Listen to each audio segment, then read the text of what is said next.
Assalomu alaykum. 4 million 300 ming so'mga bugun sizlarga xolodilnik taqdim qilaman.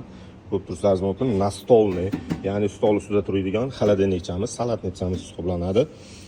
Xo'p, bu salatnichamiz -2 +5 ta ishlab beradi. 30 litr hajmga ega. Tok rasxoti 0.31 watt deyiladi. Bu yarim kilovat ham emas. Tushunyapsiz-a?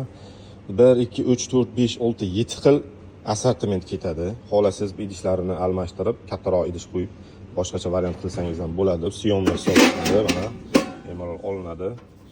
Bu variantimiz tursangiz mumkin, badani bilan muzlaydi. Muzday saqlab turadi. O'zida qopqoqchalari ham bor. Mana bunaqa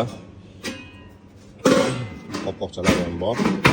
Mana qopqoq mana bunaqa holatda turadi. Endi bo'yi unaqa stol, xolodilnik, mana shularni ustiga qo'yib bemalol foydalansangiz bo'ladi. Xo'p, kimga mana shunaqa mahsulotlarimiz kerak bo'ladigan bo'lsa, albatta bizlar bilan bog'lanish esdan chiqib qolmasin. Like, podpiskalarni ayamaymiz, saqlab qo'yish esdan chiqib qolmasin. Xuddi shunaqa mahsulotlar kimga kerak bo'ladigan bo'lsa, qo'ng'iroq qilish ham esdan chiqib qolmasin. Hammaga rahmat, sog' salomat bo'ling.